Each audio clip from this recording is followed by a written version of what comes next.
chers lycéens en 10e classe. On va apprendre une nouvelle leçon de français ensemble. Mais que font tous ces mots romains ici, allez-vous me demander?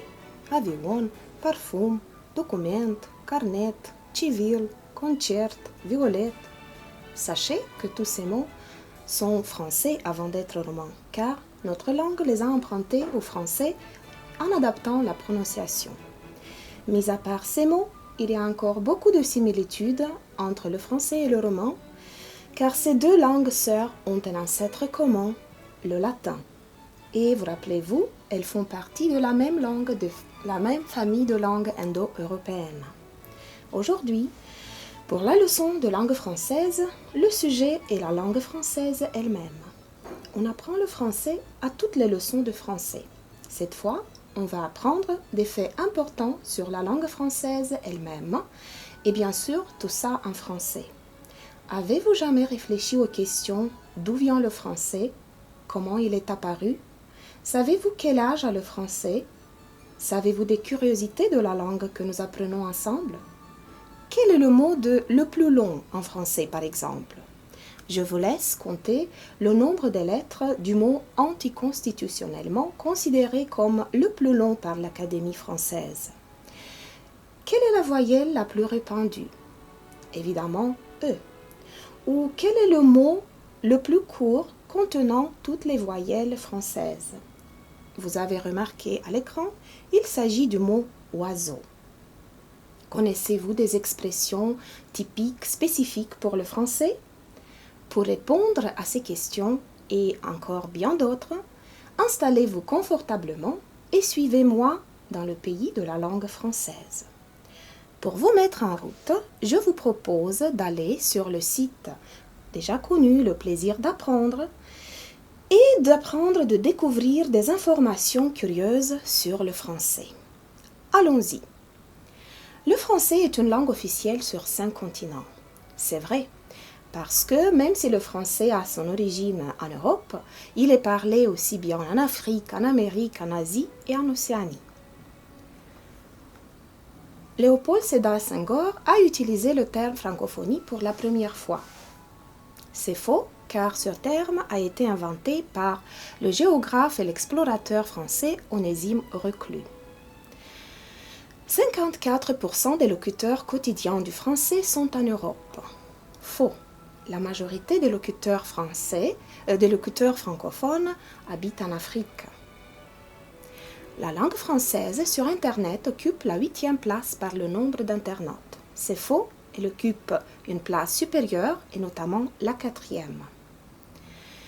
Voilà une question importante pour savoir quand le français est devenu langue d'État. En quelle année le français remplace-t-il le latin pour devenir la langue officielle du droit et de l'administration française? Notamment en 1539 par l'ordonnance de Villers-Cotterêts édictée par François Ier, le français est devenu langue d'État. Continuons. L'origine de la langue française est romane, bien sûr, comme pour le roman, l'italien, l'espagnol, le portugais.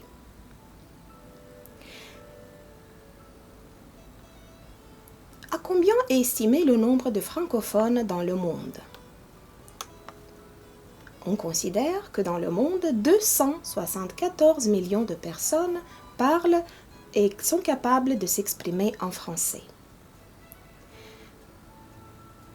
Et finalement, combien de personnes apprennent le français dans le monde? Selon l'OIF, 125 millions de personnes dans le monde apprennent le français. Vous vous y retrouvez? Félicitations! Maintenant, on va lire un texte et vérifier sa compréhension. Premièrement, découvrez les questions auxquelles vous devez trouver des réponses dans le texte. Qui est Michel Boucher et quelle est sa passion? Quel est le titre de son livre? Donc, vous avez déjà quelques informations du texte. Il s'agit d'une personne, Michel Boucher, qui a une passion et qui a écrit un livre. La question suivante. Que montrent les expressions d'une langue? Comment l'auteur justifie-t-il le sens des expressions « avoir la patate » et « avoir la pêche » En connaissez-vous d'autres? Quelle expression est utilisée moins qu'avant et pourquoi? Voilà le texte. La passion des mots. Michel Boucher est collectionneur. Il collectionne des expressions et des phrases imagées. Il en a récolté plus de 6000 pour son livre 1001 bonheurs d'expression. Il parle de sa passion. Je suis illustrateur et j'adore la langue française. Ce qui me plaît, c'est que grâce aux expressions, les mots deviennent images riches de sens. Elles montrent toute la richesse de notre langue. Par exemple, décrocher la lune signifie obtenir l'impossible. Beaucoup d'expressions se réfèrent aux légumes et aux fruits. Avoir la patate ou avoir la pêche signifie être en pleine forme car ces aliments sont riches et donnent des forces à celui qui les mange. Être sage comme une image signifie rester tranquille car sur les images, les enfants sont toujours sages. Je vous laisse lire la suite du texte et découvrir les étapes, comment l'auteur a réussi à réaliser son dictionnaire. Voilà la dernière partie du texte. Et maintenant, vérifions comment vous avez compris le texte. Répondez aux questions. Pour la première question, vous avez les mots du personnage de Michel Boucher qui dit « Je suis illustrateur et j'adore la langue française ». À part cette passion, nous avons appris dans le texte que Michel Boucher est collectionneur et il collectionne des expressions et des phrases imagées du français. Il a même écrit un livre avec ces expressions et le titre du livre est « 1001 bonheurs d'expression ». Que montrent les expressions d'une langue? Selon Michel Boucher, les expressions d'une langue montrent toute la richesse de cette langue. Continuons. Comment l'auteur justifie-t-il le sens des expressions « avoir la patate » et « avoir la pêche » ? Ces expressions contiennent des mots qui désignent des aliments très riches et qui donnent des forces et de l'énergie à celui qui les mange. Quelle expression est utilisée moins qu'avant et pourquoi? Cette expression est « mettre la charrue avant les bœufs » et elle est restée dans la langue française alors qu'on n'utilise plus de charrue. Donc, ce genre d'expressions qui font référence à des choses qui ne s'utilisent plus sont utilisées moins qu'avant. Vous avez remarqué dans le texte que Michel Boucher raconte comment il a réalisé son livre. Maintenant, mettez en ordre les actions de l'auteur du dictionnaire. Donc, pour créer un tel dictionnaire, il faut tout d'abord discuter avec beaucoup de personnes, mais aussi lire pas mal de livres et de journaux. Ensuite, récolter les expressions lues et entendues et faire un tri de ces expressions. Bien sûr, il faut sélectionner les expressions utilisées dans toute la France et qui durent dans le temps. Finalement, le travail le plus dur, c'est expliquer le sens et l'origine de chaque expression. Bravo pour cette activité. Et maintenant, un exercice interactif vous permettra de mieux comprendre certaines expressions du texte.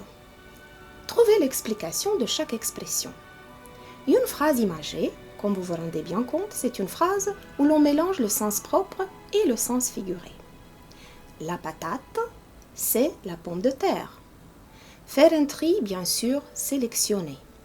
Et la dernière expression, dire long sur, signifie dire beaucoup de choses sur.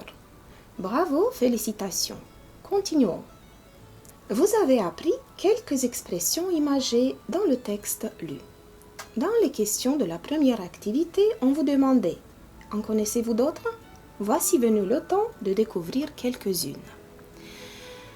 Vous avez deux expressions françaises imagées à l'écran, illustrées par des images. Et c'est facile de se rendre compte ce qu'elles signifient parce qu'il y a des expressions similaires dans notre langue. Donc, avoir la tête dans les nuages signifie être distrait ou un peu déconnecté de la réalité.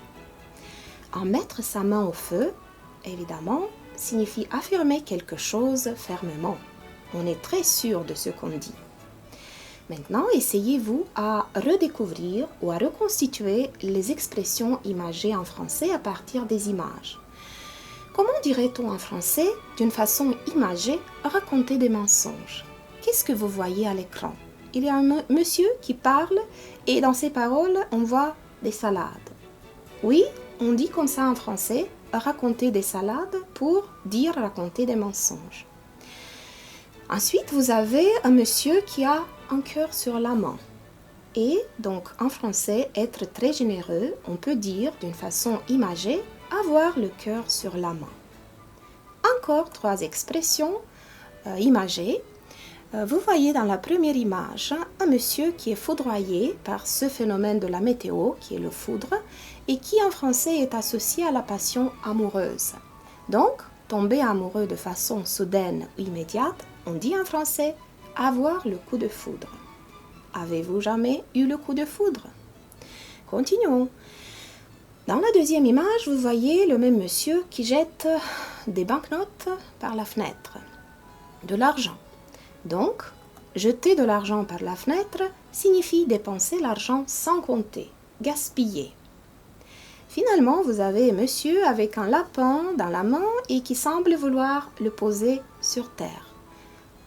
Alors, en français, quand on dit poser un lapin, ça signifie ne pas aller à un rendez-vous sans prévenir la personne qui nous attend. Si vous voulez connaître encore d'autres expressions ainsi que leur origine, c'est-à-dire pourquoi on dit comme ça en français, je vous invite à naviguer sur le site de TV5 Monde, notamment la rubrique « Les expressions imagées d'Archibald ». Revenons à nos moutons maintenant, c'est-à-dire à notre leçon. Revenons à nos moutons, une autre expression imagée en français qui signifie « revenons à nos affaires ». Son origine remonte au Moyen-Âge, notamment dans une farce que votre professeur vous a racontée, je pense. Sinon, demandez-le lui. Passons à la grammaire. Dans le texte étudié, on trouve 2 formes grammaticales des verbes, notamment les modes non personnels du gérondif, en discutant, en lisant. Étudions comment se forme et à quoi sert ce mode verbal. Tout d'abord, le gérondif indique la simultanéité des 2 actions réalisées par le même sujet. Par exemple, je tricote en regardant la télévision. Ça veut dire que je tricote et en même temps, je regarde la télévision. Comment former ce mode non personnel? Il se forme à l'aide du radical de la première personne du pluriel du présent. Par exemple, nous faisons. Donc, on enlève la terminaison on s, il nous reste le radical fais, auquel on ajoute la terminaison ant. Avant le mot, on ajoute la préposition en. On obtient en faisant. Par exemple, regarder en regardant. Voyons ce qu'il exprime ou les valeurs du gérondif. Donc, il peut exprimer le temps. Par exemple, elle aime travailler en écoutant de la musique, c'est-à-dire pendant qu'elle écoute. Il peut aussi exprimer la cause. L'enfant a pris froid en sortant sans bonnet et sans écharpe. Donc, l'enfant a pris froid parce qu'il est sorti sans bonnet et sans écharpe. La manière, ils sont sortis en courant. Donc, le gérondif répond aussi à la question comment. En courant. Il peut exprimer la condition aussi. En arrivant de bonne heure, vous trouverez encore des places pour le spectacle de ce soir, c'est-à-dire à condition que vous arriviez ou si vous arrivez. Et finalement, il peut exprimer l'opposition qui, dans ce cas, est précédée de l'adverbe tout. Tout en travaillant beaucoup, il sort très souvent. Maintenant, entraînez-vous. Transformez les phrases en utilisant le gérondif comme dans l'exemple. Complétez, utilisez les pronoms démonstratifs. Complétez en utilisant les pronoms démonstratifs. Voyons. Vérifions. Recopiez les phrases, remplacez les pointillés par l'expression correcte. Donc, la variante ou la réponse serait recopier les phrases en remplaçant les pointillés par l'expression correcte. Un autre exemple, transformez le texte, choisissez les mots les plus précis. Transformez le texte en choisissant les mots les plus précis. Recopiez les phrases, corrigez les erreurs. Recopiez les phrases en corrigeant les erreurs. On arrive à la fin de notre leçon d'aujourd'hui. Je vous propose pour la bonne bouche, une autre expression imagée du français. Donc pour la bonne bouche, je vous propose 3 citations sur la langue française nées sous la plume des grands écrivains français. La langue française est harmonieuse, elle est douce à l'oreille, elle se prête à exprimer les nuances les plus fines de l'esprit et du cœur, disait Charles Bigot. La langue française est une femme, et cette femme est si belle, si fière, si modeste, si hardie, touchante, voluptueuse, chaste, noble, familière, folle, sage, qu'on l'aime de toute son âme et qu'on n'est jamais tenté de lui être infidèle. Anatole France. La langue française est une eau pure que les écrivains maniérés n'ont jamais pu et ne pourront jamais troubler, disait Guy de Maupassant. Essayez d'écrire en une phrase ce que représente le français pour vous. Est-il amusant, beau, utile, chic, chouette, élégant, séduisant, passionnant? J'ai une dernière question à vous adresser. Pourquoi apprenez-vous le français? Votre raison se trouve-t-elle sur la fiche de l'Institut français? Et en guise de revoir, je vous dis, restez calme et parlez français.